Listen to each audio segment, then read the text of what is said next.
Yang tidak kalah pentingnya adalah bukan yang membatalkan. Biasanya kita mampu menghindari diri dari hal yang membatalkan ibadah puasa. Mampu kita.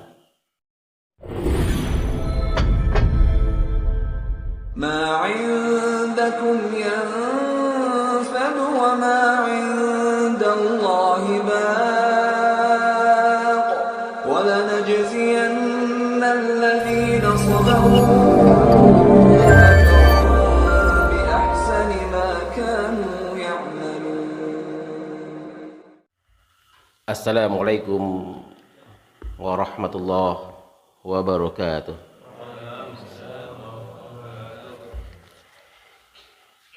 Alhamdulillahi rabbil alamin.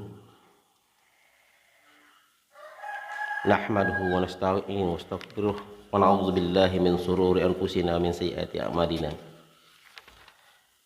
Asyhadu an la ilaha illallah wahdahu la syarika lah wa asyhadu anna Muhammadan 'abduhu wa rasuluh la nabiyya wa rasula ba'dah. Allahumma shalli ala Muhammad wa ala ali Muhammad. Ittaqullah haqqa tuqatih wa la tamutunna illa wa antum muslimun, amma ba'du. Bersyukur kita kepada Allah Subhanahu wa taala karena pada pagi hari ini, siang hari ini, Allah masih memberikan kesempatan kepada kita untuk kesekian kalinya guna memperbaiki amal dan menambah kebaikan-kebaikan sebagai bekal kita untuk kehidupan akhirat kita nantinya. Kemudian selawat dan salam tak lupa pula kita peruntukkan kepada Nabi Allah Muhammad sallallahu alaihi wasallam. Allahumma shalli ala Muhammad wa ala ali Muhammad. Mudah-mudahan dengan memperbanyak selawat dan salam, kecintaan kita kepada Rasulullah SAW semakin membaik dan sempurna menjelang kematian datang menjemput kita. Hari ini Rabu, insya Allah Rabu terakhir sebelum Ramadan. Jadi ini mungkin kajian saya yang pertama dan terakhir pada subuh hari pada subuh hari giliran jadwal ini meninggalkan pesan ya sesuai dengan jadwal yang ditetapkan. Iya. Kajian saya biasanya tentang fikih sholat. Karena kita sudah diambang Ramadan, kita tinggalkan sebentar fikih salat. Kita masuk kepada fikih Ramadan. Kata para ulama, menjelang Ramadan itu tiba, ada beberapa hal yang mesti kita lakukan agar kesempurnaan Ramadan bisa kita peroleh. Maka dalam kesempatan yang singkat ini pada subuh ini dan nanti insya Allah kita sambung maghrib, setidaknya ada tiga hal yang mesti kita lakukan yang menunjukkan kegembiraan kita dengan kedatangan Ramadan. Jadi kegembiraan itu bukan ditunjukkan, apakah nanti kegembiraan itu kita tunjukkan dengan tarhib, makan-makan, silaturahim, atau bagaimana? Nah, ini kita lihat.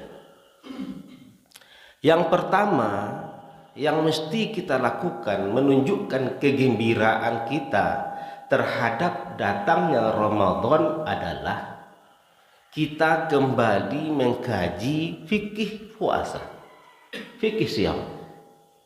Walaupun kita sudah melakukannya berulang-ulang kali, walaupun kita sudah bertemu dengan Ramadan berulang kali, namun para ulama tetap mengajak kita, menghimbau kita untuk kembali membuka lembaran-lembaran fikih tersebut agar puasa kita dari waktu ke waktu semakin membaik. Dan apabila bertemu dengan Ramadan berikutnya, maka kita jadikan Ramadan itu sebagai Ramadan yang terbaik dibanding dengan Ramadan sebelumnya. Dasarnya apa? Dasarnya firman Allah juga pada ayat tentang beribadah puasa. Dari 183 sampai 187 Al-Baqarah itu secara khusus itu berbicara tentang puasa. Pada 184 di ujung ayat Allah katakan, wa antasumu khairul lakum in kuntum ta'lamun. Bahwasanya berpuasa itu lebih baik bagimu, ya, bahwasanya puasa itu lebih baik bagimu jika kamu mengetahui. Nah, di sini perlu kita mengulang-ulang kembali tentang fikih puasa agar termotivasi bagi kita untuk memperbaiki puasa dan melaksanakan ibadah puasa sebaik-baiknya. Apa yang mesti kita ketahui tentang ibadah puasa tersebut? Mulai dari definisi puasa, apa yang dimaksud dengan puasa? Walaupun banyak nanti beberapa definisi, tapi kita langsung saja bahwasanya yang dimaksud dengan ibadah puasa di sini adalah puasa Ramadan. Tidak makan dan tidak minum, tidak melakukan hal-hal yang membatalkan ibadah puasa dari terbit fajar sampai terbenam matahari. Itu yang dimaksud puasa di sini. Kita tidak berbicara tentang puasa berbicara seperti yang dilakukan oleh Maryam atau puasa-puasa lainnya. Kemudian kita juga mesti mengetahui hal-hal yang membatalkan ibadah puasa. Apa yang membatalkan ibadah puasa? Makan, minum dengan sengaja, melakukan hubungan badan pada siang hari, melakukan suami istri, dan sebagainya. Yang tidak kalah pentingnya adalah bukan yang membatalkan. Biasanya kita mampu menghindari diri dari hal yang membatalkan ibadah puasa.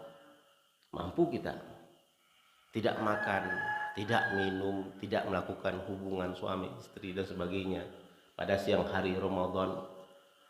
Tapi sering kita tidak mampu meninggalkan hal-hal yang akan membatalkan ibadah puasa itu sendiri.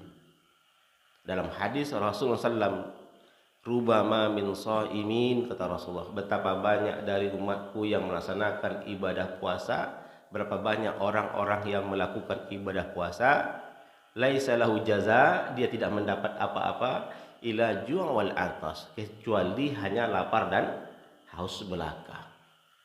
Artinya apa? Puasanya sah. Puasanya sah, tidak batal. Tapi tidak mendapatkan apa-apa kecuali hanya haus dan lapar.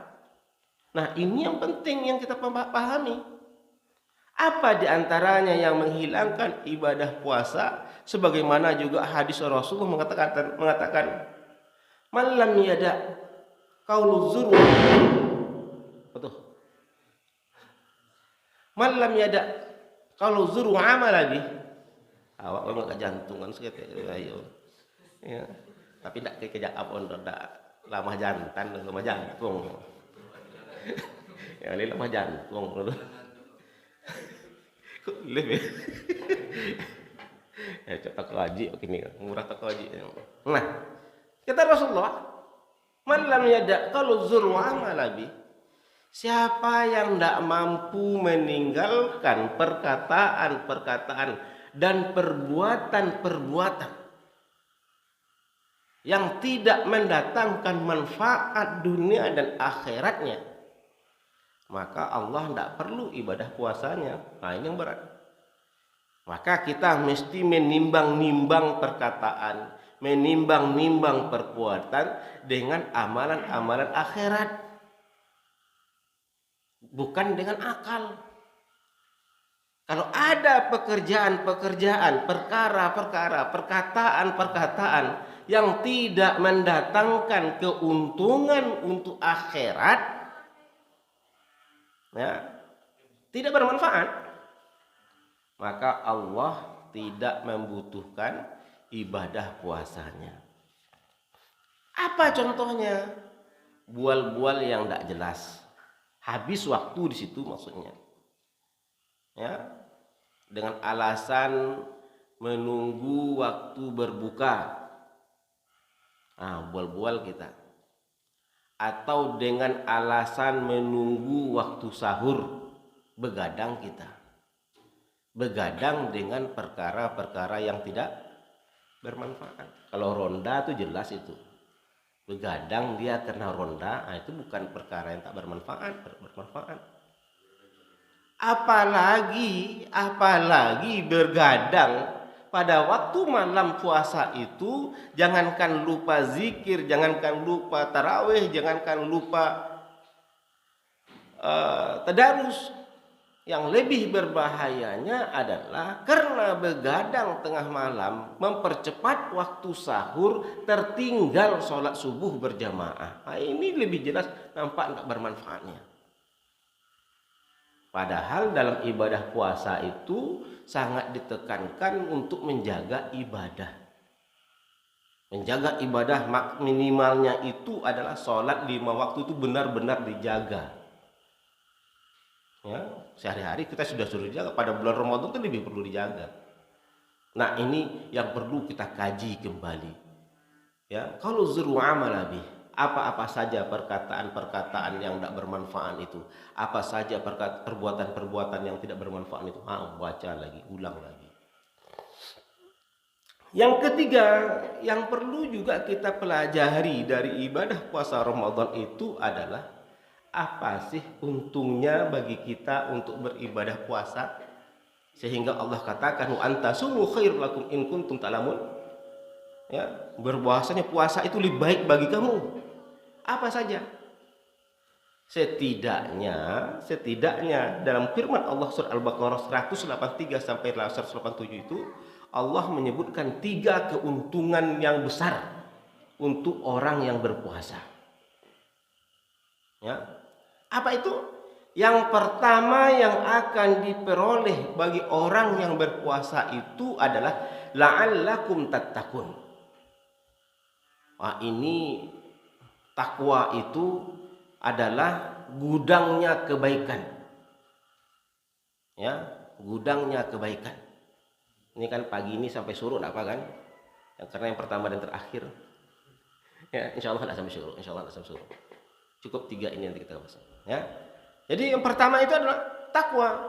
Apa itu takwa? Takwa itu adalah gudangnya kebaikan. Secara tidak langsung Allah mengatakan untuk mendapatkan takwa itu dengan puasa. Atau dalam bahasa lainnya juga bisa dikatakan bahwasanya ibadah puasa itu latihan yang sempurna untuk mendapatkan takwa. Atau bisa dikatakan lagi bahwasanya ibadah puasa itu jalan tol untuk menuju takwa. Jalan yang paling cepat. Ramadan itu jalan yang paling cepat untuk mencapai predikat takwa. Nah, apa yang kita peroleh dengan takwa? Banyak. Terhimpun seluruh kebaikan-kebaikan di dalam takwa itu. Apa di antaranya? Kalau dalam awal surah Al-Baqarah itu Allah katakan hudal lil muttaqin. Yang akan memperoleh petunjuk itu orang yang bertakwa. Maka dengan ibadah puasa kita menjadi orang yang bertakwa, kemudian dengan takwa kita akan mendapat petunjuk. Kita akan mendapat tuntunan dalam kehidupan ini sehingga selamat sampai akhirat. Dalam surah Ali Imran juga Allah katakan wasari'u ila maghfiratin min rabbikum wa jannatin ardhus samawati wal ardh. Bersegeralah kamu kepada ampunan Allah, ya, dan surga seluas langit dan bumi yang Allah sediakan uiddat lil muttaqin. Ampunan itu hanya untuk orang yang bertakwa. Surga yang seluas langit dan bumi itu untuk orang yang bertakwa. Apalagi? Dalam ayat lain juga Allah katakan, ya ayyuhallazina amanu taqullaha wa qulu qawlan sadida yuslih lakum a'malakum wa yaghfir lakum dzunubakum, kata Allah. Wahai orang-orang beriman, bertakwalah kamu kepada Allah. Insya Allah dengan takwa yuslih lakum a'malakum. Allah yang akan memperbaiki amalan kita. Ya, kalau kita ingin diperbaiki amal kita oleh Allah, takwa. Bagaimana cara takwa? Puasa. Ya, bukan hanya Allah memperbaiki amal kita. Wa yaghfir lakum dzunubakum. Allah juga akan mengampuni dosa-dosa kita. Nah, banyak sekali keutamaan ketakwaan itu diperoleh dengan cara ibadah puasa. Yang kedua, apa manfaat keuntungan bagi kita orang yang bertakwa? Allah sebutkan di penghujung ayat 185. Tadi imam kita membaca dari situ. Ya, syahrul Ramadan allazi, pada bulan Ramadan itu Allah turunkan Al-Qur'an. Di penghujung ayat itu Allah katakan la'allakum tashkurun. Mudah-mudahan kamu menjadi hamba yang bersyukur. Artinya apa? Orang yang berpuasa dengan baik dan benar sesuai dengan ketentuan Allah akan mengantarkan dirinya sebagai pribadi yang bersyukur. Maka kita akan menjadi hamba yang bersyukur. Apa yang kita peroleh dengan bersyukur? Setidaknya ada dua. Sebagaimana Allah sebutkan dalam surah Ibrahim ayat yang ke-7. Ya, la azidannakum. Allah akan tambah nikmat itu. Allah akan tambah. Maka dengan ibadah puasa Allah akan menambah nikmat-nikmat yang ada pada diri kita. Termasuklah diantaranya nikmat sehat. Nah, yang berpenyakit puasa baik-baik agar hatinya juga bersih, kata Cik Ifan kan. Nah, yang kedua, apa yang diperoleh dengan orang yang bertakwa? Sesuai dengan surah Ibrahim tadi itu juga ayat ke-7 itu, ya, terbebas dari azab yang pedih. Dua keuntungan yang diperoleh oleh orang yang bersyukur. Orang bersyukur bisa ketika dia berpuasa. Ya, mendapat nikmat itu ditambah oleh Allah. Kedua, terbebas dari azab yang pedih. Yang ketiga, apalagi yang diperoleh oleh orang yang berpuasa, disebutkan oleh Allah juga di penghujung ayat 186. Tadi imam kita sampai di situ. Wa idza sa'alaka 'ibadi 'anni fa inni qarib. Apabila hambaku bertanya tentang diriku, katakan aku dekat. Di penghujung ayatnya Allah katakan, ya, la'allakum tarsyudun. Mudah-mudahan kamu mendapat kecerdasan. Cerdas yang bagaimana? Orang yang cerdas itu bisa melakukan antisipasi. Atau orang cerdas itu, ya, melihat situasi, melihat kondisi, kira-kira apa yang akan terjadi pada hari berikutnya, sudah diantisipasi hari ini. Itu orang cerdas itu. Bukan orang pintar, orang cerdas. Maka orang-orang yang melaksanakan ibadah puasa, Allah berikan ilham seperti itu. Ya, Allah datangkan di hatinya antisipasi apa yang akan terjadi setelah hari ini, maka dia siapkan. Tapi antisipasi yang dimaksud di sini, apa yang terjadi pada akan datang itu bukan hari-hari di dunia. Hari ini Selasa, hari ini Rabu, besok Kamis, kira-kira apa yang terjadi? Bukan itu maksudnya. Segala sesuatu yang pasti dia bertemu dengannya.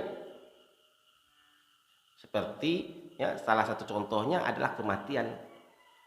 Dia akan mati, tahu dirinya akan mati, tahu dirinya bahwasanya syakaratul maut itu berat, tahu dirinya bahwasanya syakaratul maut itu sangat menentukan.